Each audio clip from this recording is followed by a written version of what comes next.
Hi everyone, today I'm presenting a synaptic amplifier of hunger for regaining body weight in the hypothalamus. Dieting is the most widely used approach to lose body weight. The vast majority of individuals initially succeed in reducing weight. However, it doesn't last long and eventually regain lost weight, which is causing a major public health issue in humans. So in this paper, researchers investigated neuronal mechanisms of regaining from the caloric deficit, which cause failure of dieting. A lot of literature demonstrates that the synaptic inputs to the arcade nucleus of hypothalamus, arc neurons, cause plastic changes in response to caloric deficit. The arc is thought to present an essential part of the neurocircuitry that drives weight regain.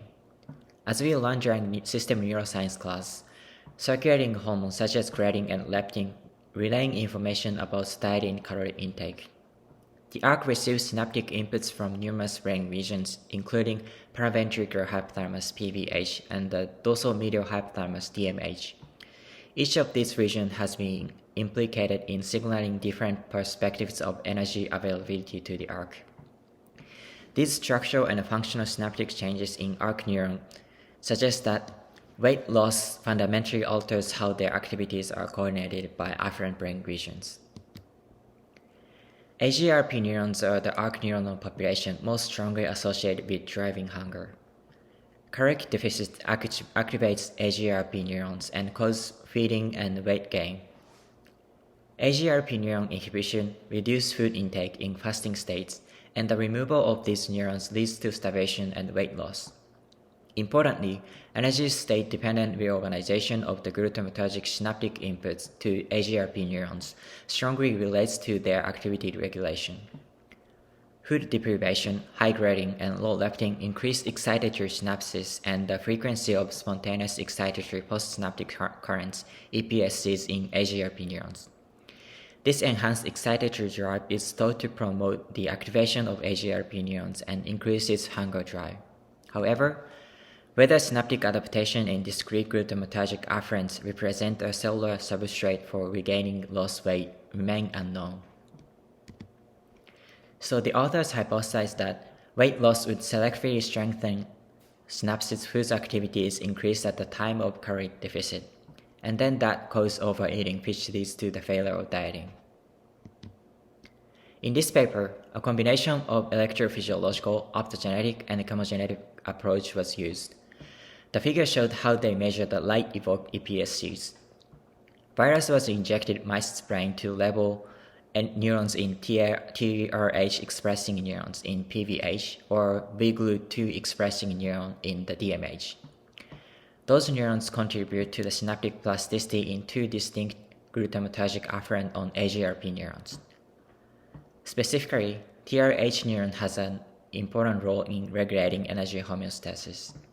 Researchers optogenetically examined synaptic transmission in fasted or normal-fed mice using this method. First, they measured EPSCs in the fasted state mice. The left figure is showing the activity of TRH neuron, and the right showing inputs from VGLUT2 neurons. TRH to AGRP neuron synapses significantly increased only frequency of EPSCs. VGLUT2 to AGRP synapses only increased the amplitude of EPSCs. Those suggest that the fasting increased the number of functional synaptic sites on AGRP neurons. Then they used in vivo chemogenetic approach to silence TRH or VGLUT2 neurons after 16 hours of fasting. Interestingly, the inhibition of TRH neurons after fasting profoundly reduced increase in food intake, 8 and 24-hour time points. By contrast, silencing VGLUT2 neurons had no significant effect on food intake and body weight after the fasting. This suggests TRH neuron activity is particularly important for the feeding adaptations and promoting weight gain over prolonged time period. Next, they tested the causal link between TRH neuron activity and increased excitatory drive in AGRP neurons. They tested whether increased TRH neuronal activities after fasting translate into upregulation of the glutamatergic drive in AGRP neurons. They found that the silencing those neurons abolished the fasting-induced increase in the frequency of APSCs. On the other hand, there's a significant increase in the frequency from the normal fed mice's brain when they activated TRH neurons. There was no significant difference in the amplitude of APSCs. This finding demonstrates that the increased activity of the upstream TRH neuron is necessary for amplifying glutamatergic synaptic inputs to AGRP neurons. Now we know that the fasting activates the synaptic between TRH and AGRP neurons. Then, the next question is how it correlates with the diet failing. The researchers explored the possibility that strengthening those synapses is long-lasting, and it could be a cellular mechanism for promoting weight regain and explaining why most diets fail. In this experiment, mice were overnight fasted and then maintained for 1 week with caloric maintenance paradigm, CMP, which is the amount of food equivalent to their 24-hour intake before fasting. After overnight fasting and CMP, mice exhibited increased food intake and also body weight gains. AGRP neuron from brain slices of mice after CMP diet also showed elevated EPSG frequency compared to control. Analysis of FOS expression demonstrates that caloric restriction significantly increased the activity of both TRH neurons and AGRP neurons. These findings strongly support the view that potentiation of the excitatory TRH and AGRP circuit is long-lasting and has a key role in promoting regain of lost body weight. From the previous results, the researchers hypothesized that high-frequency stimulation potentiates TRH neuron to AGRP synapses and promotes food intake. Activation of NMDA receptor has been established role in mediating activity-dependent plasticity of glutamatergic synapses, and it is responsible for fasting-induced increasing EPSC frequency and spike in AGRP neurons. To prove whether increased transmission across TRH to AGRP synapses in response to circuit activation require NMDA receptor activation, they first employed optogenetic approach.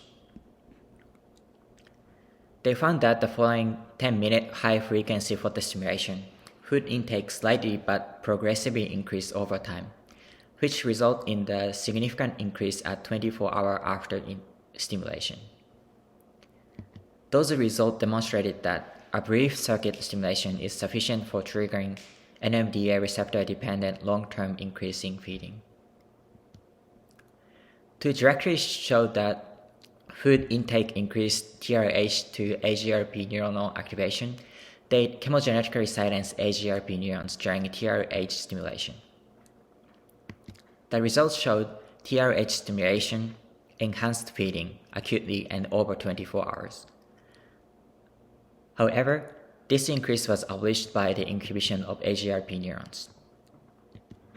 They also tested if glutamate receptor from activation TRH neurons mediate NMDA-dependent feeding response. They used VGLUT2 knockout mice, which lacks glutamate release from TRH neurons. Chemogenetic stimulation of TRH neuron in control mice reliably increased feeding acutely and over prolonged time period. In contrast, stimulating TRH neuron in mice deficient in glutamate release fails to increase food intake. The data reveal an essential role of glutamate release from upstream TRH neurons in the sustained feeding effects. Lastly, they measure persistent gaining of body weight following activation of TRH to AGRP circuit. They used chemogenetic activation of TRH neurons and monitored food intake and mice body weight changes. Analysis of food intake revealed that increased feeding in response to chemogenetic activation of the circuit was still detectable 1 day after the activation, and returned to control level on day 3. Remarkably, mice increased body weight by 10% in the week after the single activation. To directly test whether body weight gain required NMDA receptor activation, they used antagonists of those receptors with TRH stimulation. NMDA receptor antagonists completely abolish persistent gaining of body weight. Therefore, NMDA receptor activation is required for persistent gaining of body weight upon a single episode of activation, the TRH to AGRP circuit. In summary, weight loss after caloric deprivation activates TRH neurons. Activated TRH neurons increase the number of active synapses, which leads to the potentiation of excitatory NMDA receptor dependent synapses last until lost weight is required. TRH to AGRP circuit activity is necessary for and sufficient for driving weight regain. Thank you for listening.